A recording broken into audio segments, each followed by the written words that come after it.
ponencia La Pequeña Anita, que dictará el doctor Miguel Ángel Torres Delgado. El proyecto de control mental mediante los medios electrónicos de comunicación. Adelante, doctor.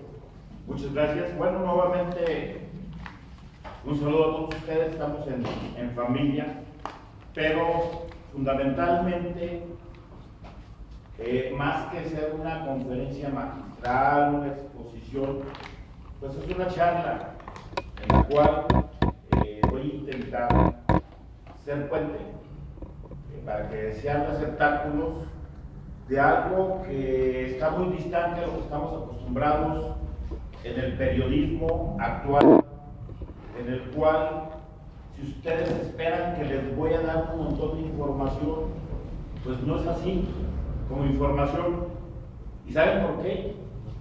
En la actualidad y en el periodismo moderno, una de las peores trampas metodológicas es que la audiencia para cualquier tipo de exposición sobre periodismo y sobre cuestiones estratégicas es dejar caer a la escucha una montaña de información.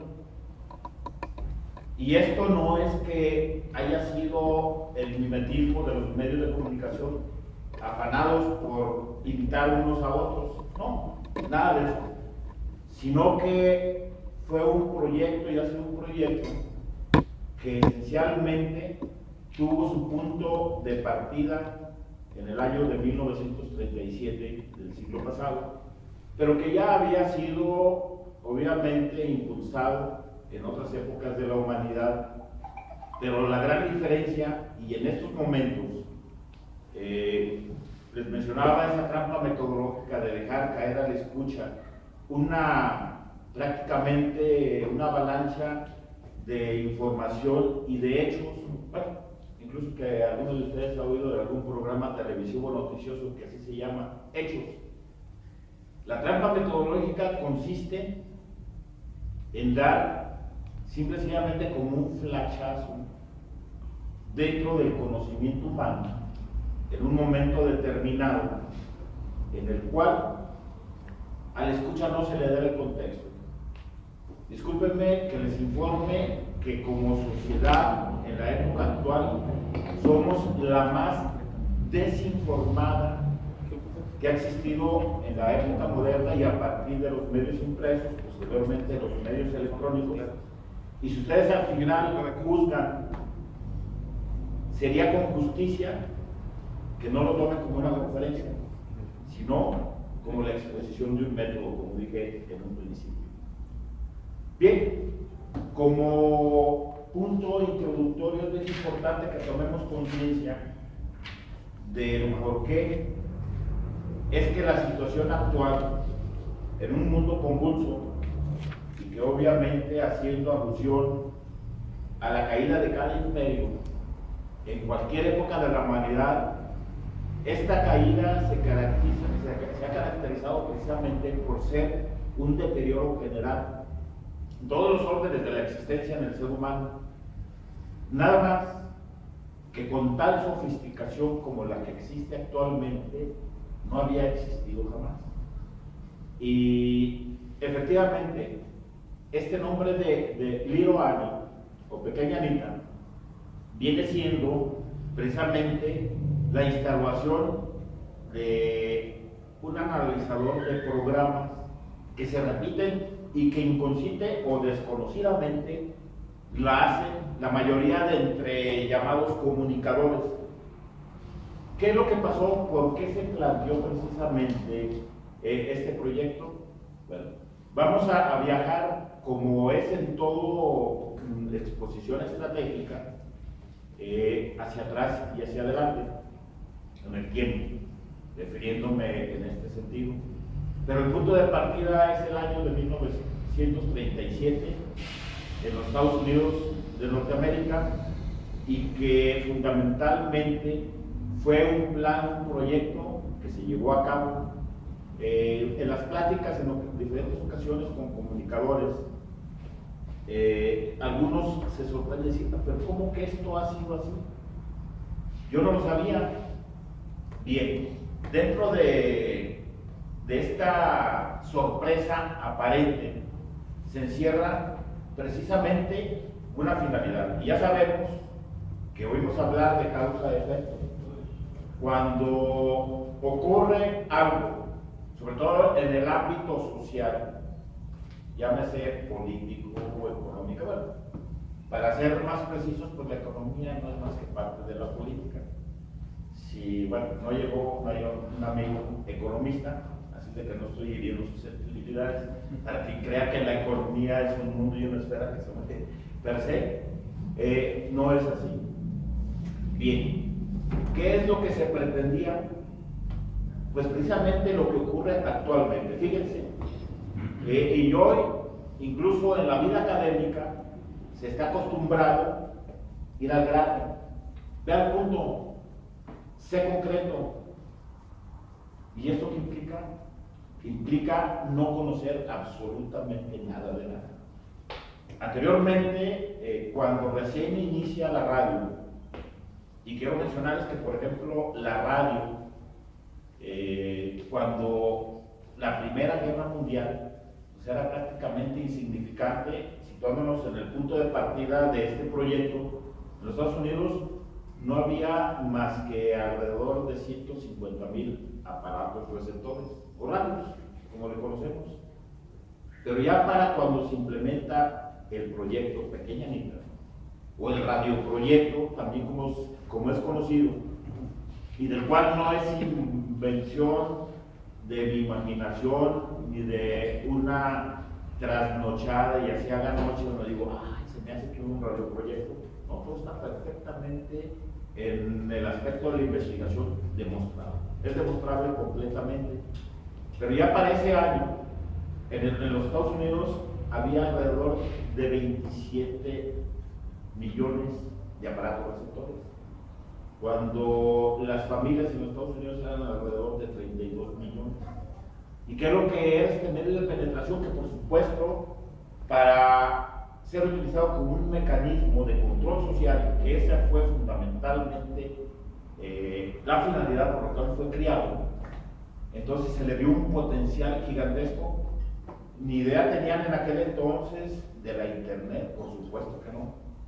Esto de haberlo sabido en aquel entonces, tal como lo dijo hace unos pocos años, un senador descendiente del fundador de la dinastía Rockefeller, John D. Rockefeller Sr., en el año 1850, pero en esta época dijo, si hubiéramos sabido los alcances de la internet, por supuesto que no lo hubiéramos permitido. Adelante. Que no lo hubiéramos permitido. ¿Por qué? Porque esto rebasa un mecanismo de control previamente establecido. Esa declaración fue hecha hace unos pocos años. ¿Y quién se entera? Pues es que casi nadie se entera, porque eso no se deja filtrar. Y si por casualidad alguno de estos elementos logra, o mejor dicho, da ese traspiés, ese resbalón, que se cuele a los medios de comunicación, pues inmediatamente es tapado, es subsanado, es resanado, para que no se repita ni se vea esta situación. ¿Qué es la finalidad y qué es la verdadera información y qué es el verdadero conocimiento? Bien, yo no me acuerdo ahorita, algunos de ustedes se acuerdan del nombre del conductor del programa Hechos, del Canal 13, Ana Torre. Híjole, es que dice que era mucha pena. Bueno, he conocido casos peores. Si gustan pasar ahí, les va a castigar el sol. Sí, para este lado, sí, por favor, está pegando directo. Pónganse cómodos.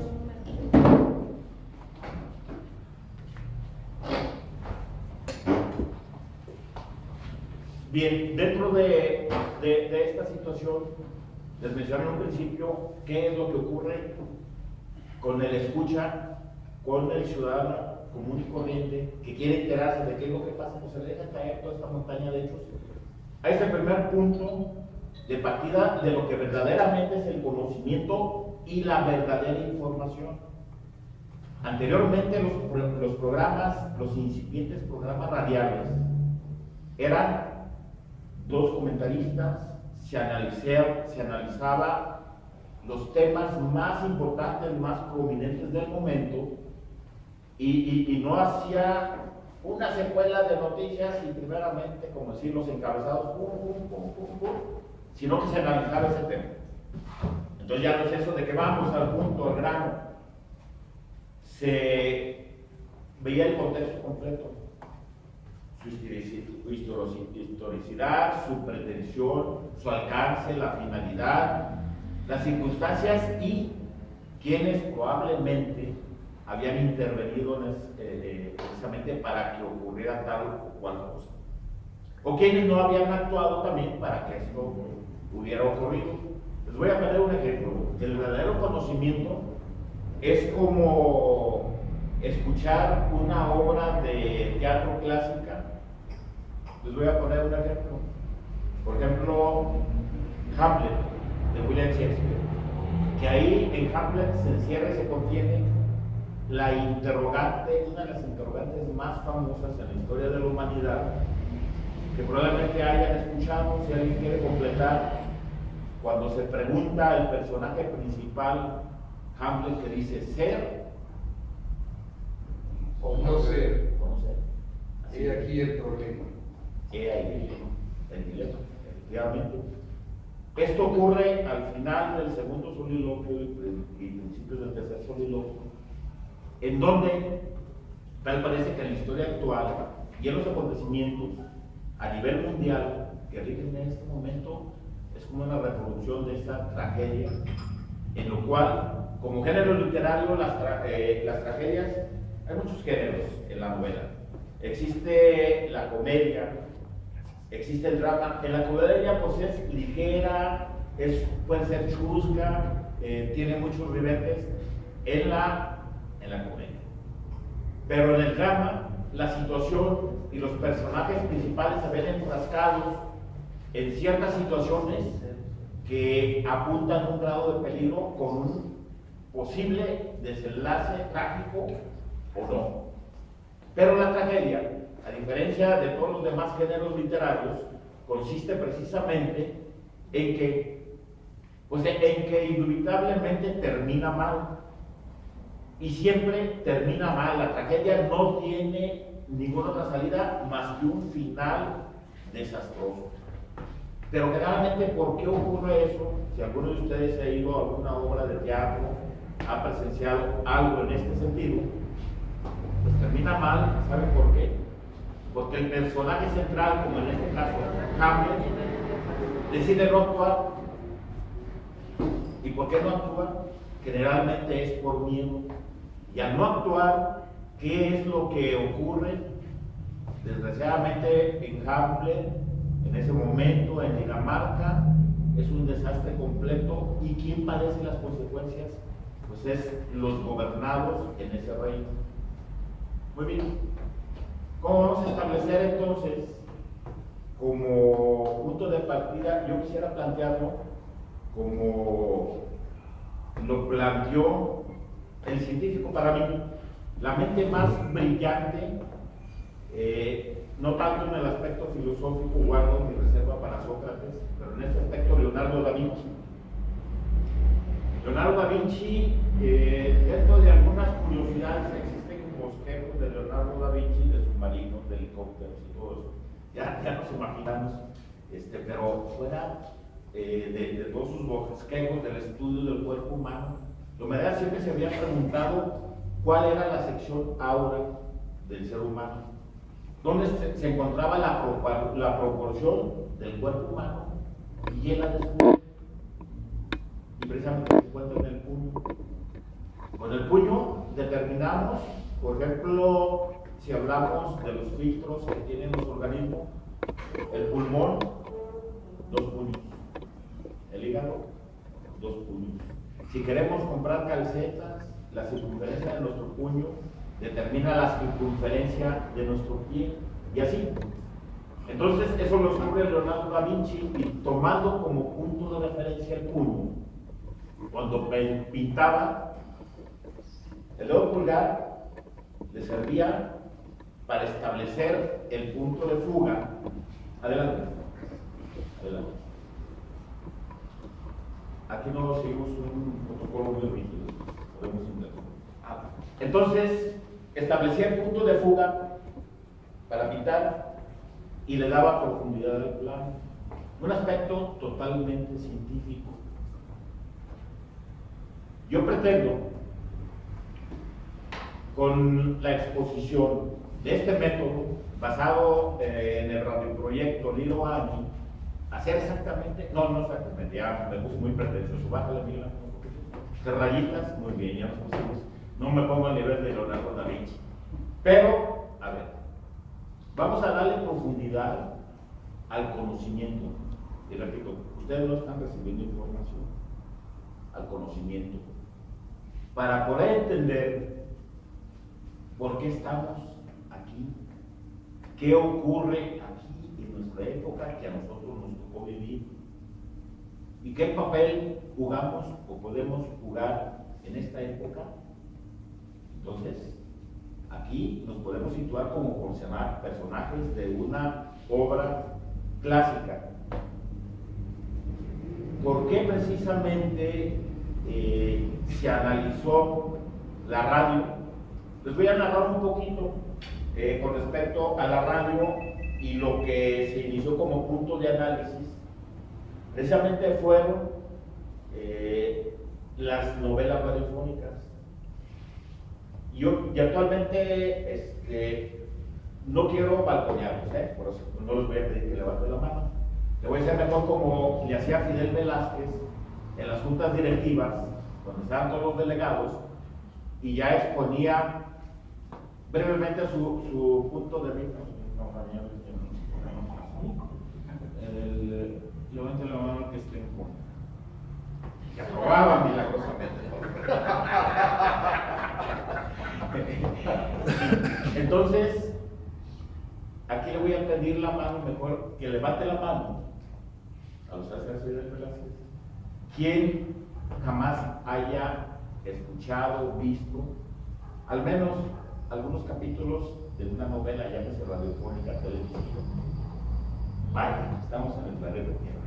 Todo el mundo invariablemente en algún momento, yo les voy a confesar, de chico, y como está aquí mi hermano presente, no me va a dejar mentir que yo me fusilé completita la novela de Yesenia.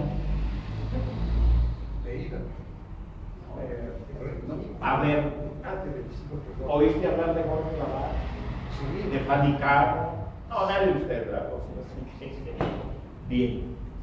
Y si nos preguntamos, a ver qué es lo que pasa en las novelas, pues resulta que todo el mundo, y se sacó hace aproximadamente un estudio de que era increíble el número de jóvenes universitarios. Generalmente se decían que eran las mujeres las que leían novelas.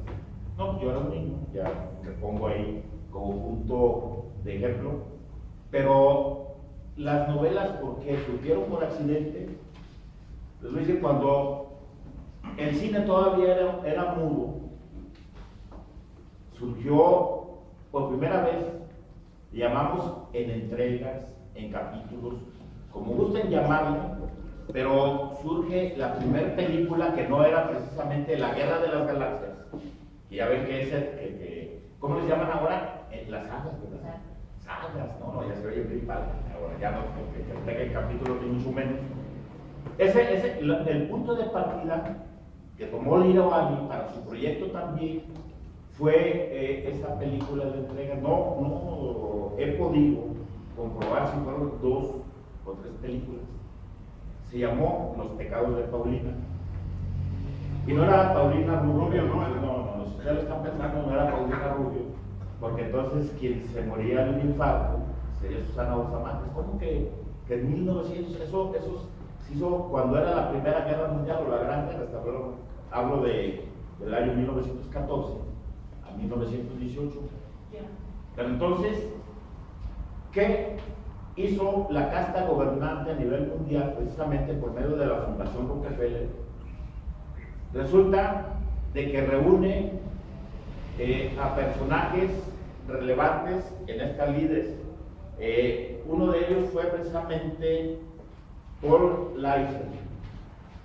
Paul Lacherfield Él fue hijo de uno de los principales economistas comunistas de la Europa de la preguerra de la Primera Guerra Mundial, austriaco. ¿En qué año, perdón? ¿En qué año? Antes de 1914. Ah. El padre del pueblo de Jesús. Entonces él lo nombra director y a cargo precisamente del proyecto, que toman como asiento o como el cuartel general dentro de otras muchas universidades, porque se implementó en muchas universidades en los Estados Unidos, la Universidad de Princeton, bueno, como se puede pronunciar muy cremosamente, pero para aquí, para nosotros y en la paisanada, la Universidad de Princeton. Se dio el financiamiento por medio de esta fundación, Rockefeller. ¿Qué es lo que pretendían? ¿O qué se pretendía en ese momento? Se pretendía ver el alcance del control social, obviamente de las mentes del ser humano, a partir de ese novedoso medio electrónico de comunicación, entre comillas, como era la radio. Y quiero hacer una aclaración. Ya iniciaba la televisión, nada más que la televisión, el único que la había utilizado para transmisiones, pero en este caso eran transmisiones masivas, todavía no había aparatos receptores en las casas, fue precisamente Hitler, y quiso promocionar, ¿se acuerdan de esa famosa Olimpiada en Alemania? Y donde, para su desgracia y la desgracia del racismo, en donde la raza aria se promocionaba como la raza superior, pero resulta que un negrito les dio a la torre en las competencias de pista. Que les quiero hacer una aclaración. Si hay dos cosas que yo repudio en la vida, una son los racistas y la otra, los negros. No. Porque luego aquí viene un contrasentido muy grande. A ver, pero ¿cómo lo utilizó? Resulta que tenía un genio del mal, pero un genio con una mente realmente brillante, que se lo había utilizado diferente, que se llamó Joseph Goebbels, el ministro de propaganda de Hitler. Decidió que ya era momento de utilizar la radio, la televisión para sus menesteres. Y al pueblo alemán, y claro, se hacían loas, se ensalzaba, que realmente los teutones, los arios, los alemanes iban a arrasar en todas las competencias. Muy bien. Tuvieron cautivos pues, a la población alemana, aparte de que trasladaron desde la provincia, y el transporte en tren era gratuito precisamente para muchísimos alemanes, y más que querer ir a las competencias ni empaparse en la supremacía aria, para ellos era viajar. Pero tristemente no sabían que iban a ser enrolados en un programa que posteriormente se utilizó en el proyecto Yerevan, el condicionamiento de masas, que hoy día lo conocemos más comúnmente como lavado cerebral. Pero, ¿qué es lo que acontecía en términos culturales y de fondo en el ser humano? Y no nada más me refiero al siglo XX, al siglo XIX, al siglo XVIII. Imagínense épocas en las cuales el ser humano apenas había roto el capullo, puesto que hasta que inicia el renacimiento europeo de la humanidad, el promedio de vida del ser humano era de 27 a 31 años. Salvo las castas gobernantes, esa es la expectativa de vida, en donde el ser humano no era más que ganado humano, susceptible de ser apacentado, de ser conducido y de ser sacrificado. Pero el arte es una de las cuestiones también que se ha deteriorado con unos fines muy precisos y muy identificados. Para que alguien acudiera a presenciar una obra de teatro o a escuchar un concierto, si no era de la élite, y si hacía grandes sacrificios, sus posibilidades, por decir, ir a un concierto de música clásica, podía ser una sola vez en su vida. ¿Y qué hacía aquella persona? Pues se preparaba desde antes, primeramente financieramente, para destinar todos sus recursos.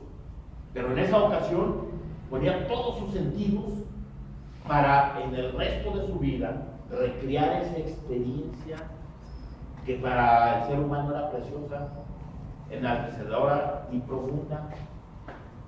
¿Qué es lo que hacía a un ser humano en su condición de tal tener alcances cada vez mayor? No nada más hablo en el aspecto económico, en el aspecto cultural, sino en el aspecto moral profundo.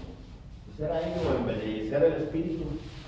Y se planteó con este proyecto, a ver, vamos a ver si podemos quitar a la humanidad esas cuestiones profundas que además tienen razón científica. Y les comento, yo participé en la década de los 90 en la cruzada mundial para reestablecer la afirmación científica de Verdi, que es el A432. ¿Qué pasó con eso? Y no me estoy saliendo del tema. Estamos acostumbrados, como decía en un principio, metodológicamente a respuestas rápidas. Oye, ¿qué pasó con el proyecto Pequeña Anita? Es parte todo esto para poder entenderlo. Ahí estoy tratando de dar el contexto general. Muy bien, se había hecho previo a la Segunda Guerra Mundial lo que se conoció como la Escuela de Frankfurt.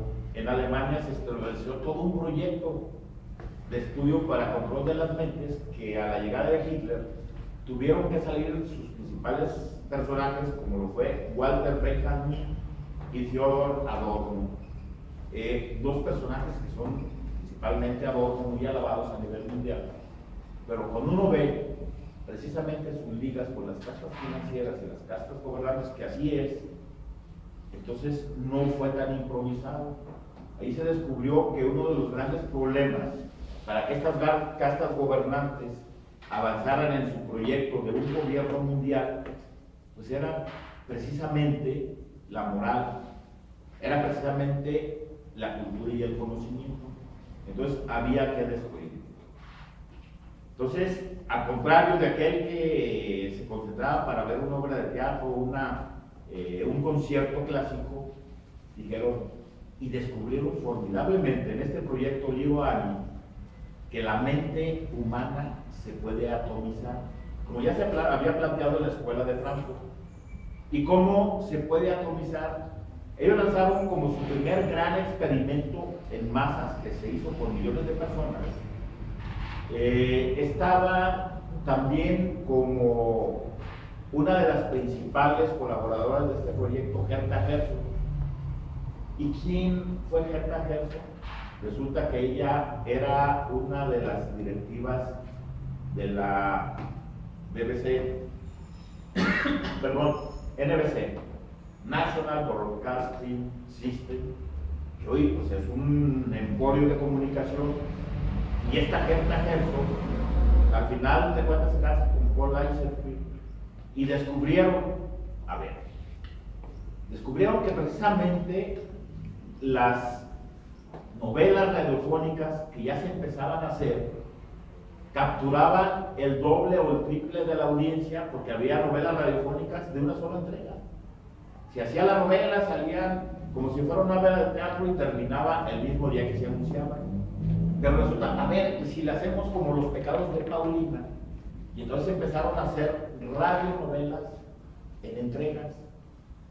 Y este estudio profundo del radioproyecto descubrió que aquí lo que importaba no era el fondo de lo que se iba a plantear. Sorprendente, lo que le importaba al radioescucha era la forma. Y tres inocentes psicólogos habían planteado por medio de la revista de psicología norteamericana que en realidad las que veían novelas eran las mujeres. ¿Por qué? Una teoría totalmente errónea, que el radioproyecto dijo, mangos, esto no es lo que realmente ocurre. Entonces, las mujeres, aquí entra la cuestión de género. Entonces, como las mujeres son tontas, entonces son las que van a estar pegadas a las novelas. Pero, ¿y por qué se interesan en las radionovelas? Pues porque la norteamericana promedio, clase media, baja, a clase baja, pues no tiene la oportunidad de viajar, y en las novelas su mente va a tener la oportunidad de viajar por tantas partes y va a tener la oportunidad de vivir en el personaje femenino ese enamoramiento de un Rodolfo Valentino. Ay, orejitas, casi nada, ¿eh? Y ya con eso plantearon que en realidad las novelas cumplían la función de los cuentos clásicos, o cumplían la función de llenar esa parte cultural de esa proporción del pueblo norteamericano. Pero resulta que no era así. Descubrió, y que posteriormente se demostró, que tanto se empezaron a fusionar hombres y mujeres. ¿Saben por qué? Para ver qué ocurría en el capítulo siguiente. Entonces ya los tenían cautivos siempre al terminar un capítulo y sigue, no, sí, no es diferente. Ya los tenían del bogote porque se queda en un momento, entre comillas, bien padre, bien emocionante, y vamos a ver qué sigue en el siguiente. Entonces el fondo no importa, aquí el fondo, sino la forma. Lo siguiente. Incluso dentro de los estándares de medición, bueno, todavía no existía Netflix ni, ¿cómo se llaman otros sistemas actuales? No, de como el Amazon Prime. Todas esas cosas no existían. Entonces, pues ahora, ¿verdad que la gente está pegada a, ¿cómo les llaman? Series, los que presentan. Netflix. Sí, a las series. Pero se usa una medición a quienes en aquellos entonces les tocó ver a ustedes un personaje que salió en una de las series antiguas que se llamaba JR. Sí. Televisión. En televisión. 70, años 70. En los años 70 y luego más, otras series. Pero ese capítulo de quién mató a JR desbordó en millones la audiencia. ¿Qué pasó aquí? ¿Por qué la gente se interesa? Le interesan los puntos y las sacudidas emocionales. Resulta que a la gente se le fue acostumbrando a entretenerse. Esa es la verdadera trampa que se generó. Dijeron, a ver, vamos poniéndolo ya verdaderamente, todos los estudios que tenemos, ya vimos lo que son las radionovelas, entonces vamos a llevarlo a la experimentación. Y se escogió un personaje, Orson Welles. Orson Welles tenía un programa que era el radioteatro, presentaban obras de teatro. Fue precisamente para el Día de Brujas, Halloween, como dicen pues en los Estados Unidos, que previamente se había anunciado que se iba a presentar esa obra del escritor británico nefastísimo, aunque muchos admiran, pues que fue patrocinado por la Sociedad Fabiana, que es uno de los mecanismos de control también, con muchas vertientes a nivel internacional, y que tiene la misma finalidad, dado que está patrocinado o fue patrocinado por las castas gobernantes. Uno de sus trabajos literarios, La Guerra de los Mundos. Bien, se anunció, lo que se va a proyectar es ficticio, es una obra de H.G. Wells, y ustedes requieren la época. Se juntaban las familias a cenar, o reuniones familiares, los primos, los tíos, los hermanos, los hijos, los abuelos. Cenaban y luego se ponían en torno a la radio, porque en aquel entonces nadie que cenando y escuchando radio. Es una falta de educación muy grande, que hoy por supuesto sigue prevaleciendo, ¿verdad? O en cualquier medio de comunicación. Entonces se ponían en torno a la radio. Bien, se advirtió, 1938, pero ¿qué viene? Viene la crisis de Múnich. En la crisis de Múnich es cuando la quema del Reichstag, en donde verdaderamente Hitler toma el control del gobierno alemán. Y se acusó a los judíos, y luego después vino la noche de los cuchillos largos, en fin. Bueno, pues se inicia el radioproyecto y ustedes pueden tener acceso, si se meten al internet, viene en inglés, y la grabación original del radioproyecto, de la transmisión de La Guerra de los Mundos, por Orson Welles, y comienza con música bailable, una pieza que me gusta mucho, pero no sé si ustedes también, un tango, La Comparsita, como sacó la Comparsita, comienza. Y la frase clave, estamos transmitiendo desde el teatro de los acontecimientos. Vamos a darles información.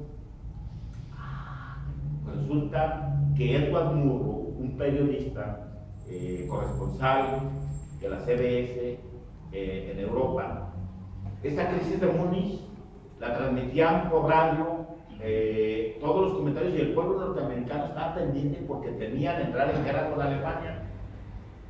Un pueblo muy sufrido, el pueblo norteamericano, que nunca quiere ir a la guerra, los entrampan siempre con un incidente y después están entrando a la guerra de cualquier tipo. Primera Guerra Mundial, Segunda Guerra Mundial, la Guerra de Vietnam. Primera Guerra Mundial, un incidente, el hundimiento de Lusitania, y entraron a la guerra. Segunda Guerra Mundial, el bombardeo en Pearl Harbor, y ya están, aunque no querían ir a la guerra. Claro, accidentales, por supuesto, ustedes están imaginando. Vietnam, el incidente del Golfo de Tonkin, donde hunde, que después ya se demostró y se dijo que es cierto que no habían hundido a ninguna torpedera norteamericana los norvietnamitas, y ya están los norteamericanos enfrascados en la guerra de Vietnam. Bien, estaban con un terror completo de entrar a la Segunda Guerra Mundial, y todos estos acontecimientos se transmitían por la radio y todo el mundo está apegado. Iniciar el programa noticioso, estamos transmitiendo los últimos acontecimientos en Múnich, en donde Adolfo Hitler, como canciller, a Hindenburg le resta poder y tal vez tome la batuta y la jefatura, pero como su mensaje es bélico, tal vez nos estemos enfilando a lo inconcebible, otra guerra mundial. Y los norteamericanos estamos con esa tensión. Y en esa guerra, precisamente este programa de la NBC le daba los pormenores, daba los antecedentes, pero luego a Edward Murrow se le ocurrió los flashes informativos. No existían, fue la primera vez que se utiliza un flash informativo. Interrumpimos esta conferencia que les estoy impartiendo para notificarles que no llegó el caviar que habíamos pedido. Ese es un flash informativo, nada más que quise hacer. Continuamos con el programa noticioso informativo. Entonces, un flash informativo, les interrumpimos porque resulta que están muy atentos ya Francia, Inglaterra, bajo las circunstancias que están ocurriendo y que realmente es un punto de tensión a nivel mundial. Regresaremos con más información. Ya estaba dada, servida la mesa para iniciar un estado de psicosis general de la población. Bien, regresemos otra vez a la transmisión con H.K. Wells, en donde termina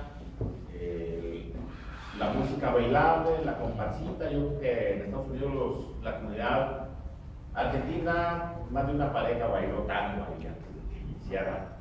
Desde el teatro de los acontecimientos recibimos reportes de algunos observatorios astronómicos de Los Ángeles, de Boston y aquí de Nueva York, de que en el planeta Marte han estado saliendo y se han detectado luminosidades nunca antes vistas. Muy bien, y regresaba la música bailable. Y al rato interrumpimos este programa para informar. Les recuerdo, brevemente se había informado que todo era ficción. Interrumpimos este programa para decirles que se nos han unido a la información también algunos observatorios en Europa, en otras partes, en donde no nada más siguen saliendo esos haces luminosos, sino que se ha desprendido una franja luminosa muy fuerte y al parecer se dirige al planeta Tierra. Seguiremos informando. Y continúa el programa bailable. Llega el momento en que los flashes informativos cada vez más intensos y obviamente que los comunicaba, le ponía más énfasis, hacía precisamente de esta situación una tensión verdaderamente alarmante. Y hasta que dice ha caído en New Jersey, bueno, para nosotros Nueva Jersey, pues Nueva York, después del río Potomac, Cayó, al parecer, ese haz luminoso, no sabemos, ya se dirigen bomberos y por supuesto nuestro corresponsal. Imagínense el grado de tensión de todo el mundo. Y ahí el reportero y dice, hay un gran socavón, pero lo que estamos observando es una especie de aparato o de nave, no sabemos. Todavía no se les clasifica como ovnis, ovnis, objetos voladores no identificados, o el fenómeno UFO, que yo conozco una abogada que trae un reloj UFO también, pero no es seguidora de ese fenómeno. Bien, ¿qué pasó? Resulta de que aumenta la intensidad y vemos otro flash, un corte informativo para decirle que está abriéndose, al parecer es una escotilla y está saliendo un gran tentáculo. Toda la gente así, ¡ay, ya agarró uno de los bomberos! Y siguen las narraciones, gritos, se oyen ruidos, se oyen situaciones estridentes. Seguiremos informando, no, pues ya la gente así. Hasta que llegó el punto en donde millones de norteamericanos salieron a las calles. Y después la medición que se hizo, que no salieron porque realmente creyeran que era una invasión marciana. Creyeron que ya los alemanes estaban invadiendo a los Estados Unidos y por lo tanto entró en una histeria colectiva.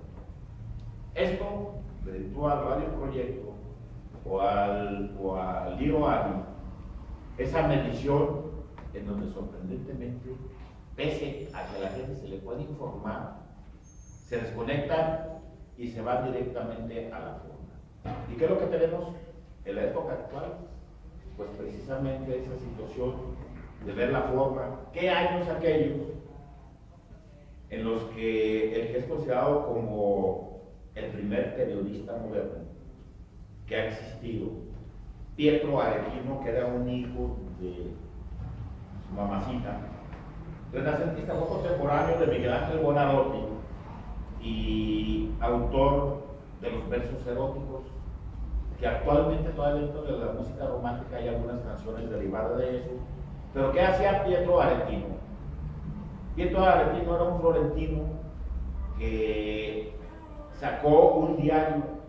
¿Qué es un diario? Es una publicación cotidiana que se repite y que ese diario precisamente recibió información de diferentes fuentes.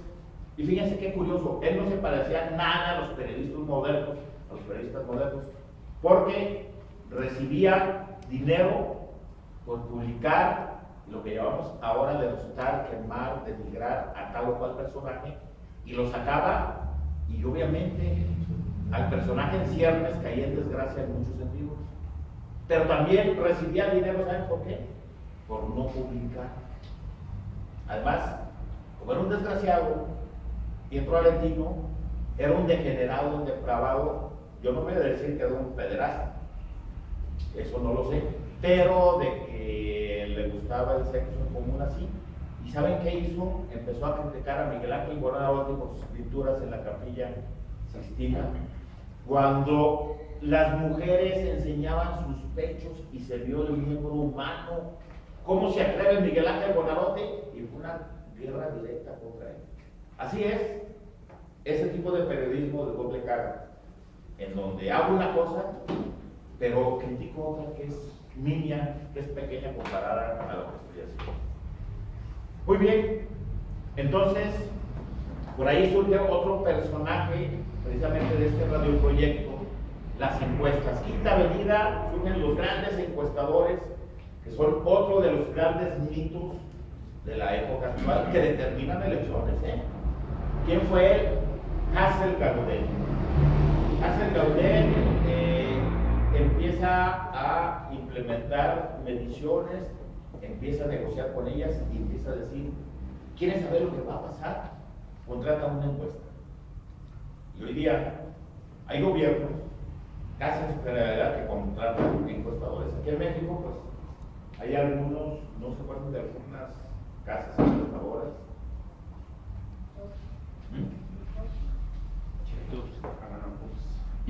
Mitotowski le dicen, Mitotowski, en fin, pero eso determina una elección. Incluso una encuesta es capaz de determinar que los perros no tienen 4 patas, que tienen 5. O bien pueden tener 3. Todo depende de la forma en que se planteen. Y la realidad no es más que una proyección surrealista de nuestra mente omnibulada.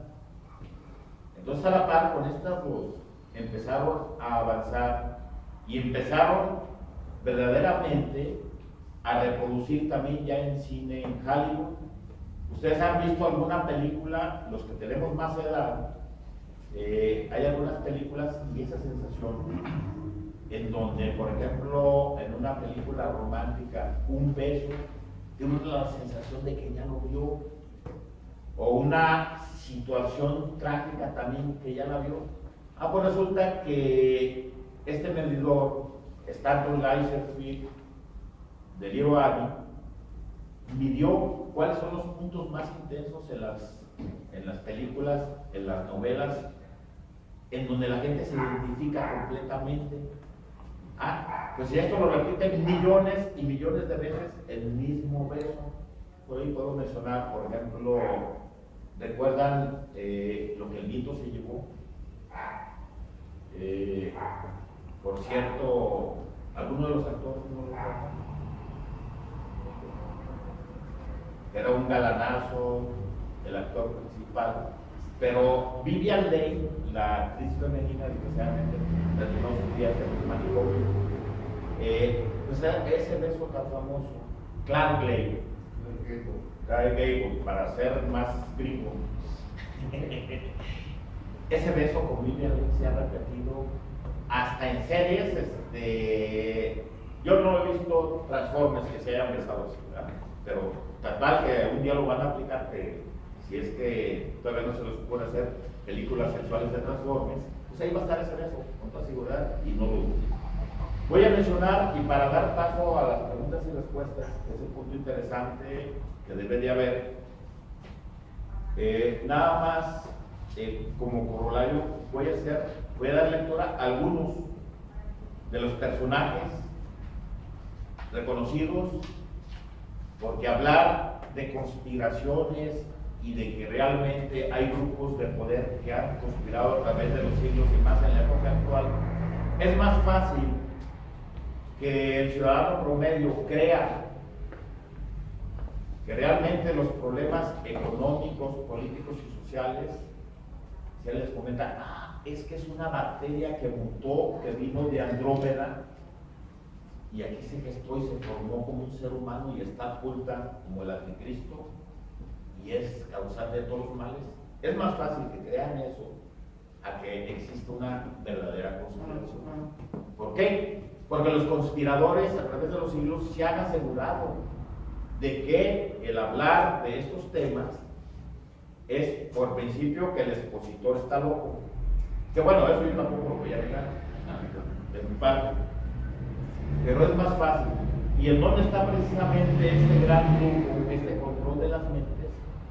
El desprestigiar y sobre todo, ahora en las películas que Tom Hanks ha popularizado sobre cierta secta o asociación secreta, ¿se recuerdan? Los Illuminati. Sí. Pero resulta que ese es puro cuento, dice. Los Illuminati es una agrupación secreta que fue formada por un monje, Adam Weishaupt, y que en su época hizo unión con el principal corredor financiero de su época, que fue Meyer Hansel Bauer, fundador de la dinastía Rothschild, que real existe, y que es lo que formaron un proyecto de dominio y de control mundial junto con otro grupo de familias. Aquí está presente mi amigo y compañero José Jesús Rodríguez. Me está acordando de un programa que tuvimos en ASIR, cuando estábamos en ASIR. Fíjate que me hablaron para ver si hacemos la entrevista, el programa estamos por la noche, a ver si le hacemos a un escritor que está exiliado en Canadá porque ha hablado de personajes y todo eso, y su vida corre peligro y está exiliado allá.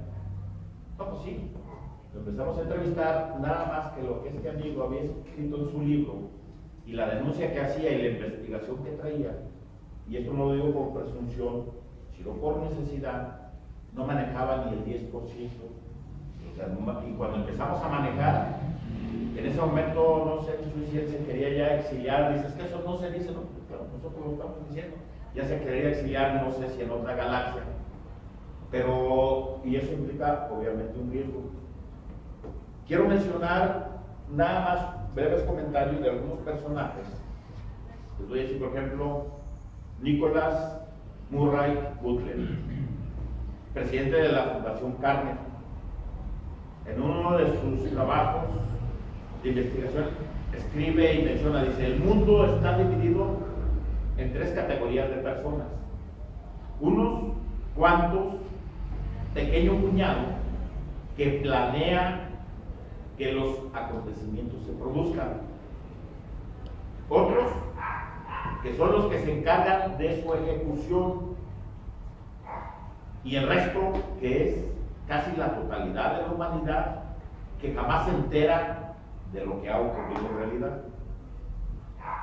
Otro de los personajes, Honorato de Balzac, mi columna, quienes me llegaron a leer, tiene por nombre Tras Bambalinas, y Honorato de Balzac fue un gran conocedor de los acontecimientos mundiales de su época, este gran escritor francés, que dijo, hay hombres que se mueven tras bambalinas, pues él puse tras bambalinas, y en consecuencia hay 2 historias, la historia oficial embustera que se enseña al uso delfinis, que es en el uso délfico. Entender cuál es el uso délfico, cuál se refiere al culto de Apolo en la isla de Delfos, que eran estos sacerdotes, eran los que actuaban y eran manejados por la oligarquía reinante en aquel momento. Por ejemplo, por ejemplo, Alejandro el Grande, su padre, que era un tirano, él tenía bajo su influencia de su voto precisamente a estos sacerdotes del culto a Apolo. Lo que decía el oráculo era irrefutable. Pero resulta que el oráculo se podía manejar con billetes. ¿Y saben quién descubrió y denunció este manejo, ya que él fue comisionado por un gobernante para llevarle a los sacerdotes un tributo fuerte? Y no se los entregó, una cantidad muy considerable en joyas y en oro. Ustedes han escuchado dentro de, ¿cómo se le llama? Cuando es una enseñanza que se dice como en un pequeño cuento, las moralejas. ¿Recuerdan ustedes a Esopo? Sí, pero esas fábulas. Las fábulas de Esopo. Pues él fue comisionado para ir con esos sacerdotes a Delfos, y los sacerdotes hoy día bien podrían ser personajes como Joaquín López Dóriga, que tiene y se le enseñó una actitud, un rostro completamente subliminal. Parece derviche danzante. Los derviches danzantes que en el Medio Oriente ejecutan rituales de danza muy bien diseñados, pero sus rostros son completamente inexpresivos. Entonces es un rostro televisivo diseñado que ahora ya no es la tónica, ¿eh? Por eso lo hicieron de Televisa, lo hicieron a un lado, así.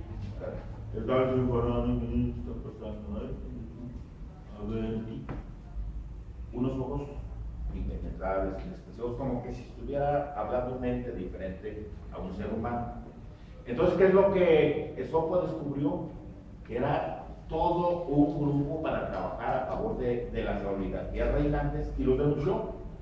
Entonces, hicieron ahí fue la muerte precisamente de Esopo, lo despeñaron del risco de Yampa y murió. Esa fue la muerte trágica de Esopo por haber denunciado un punto de corrupción.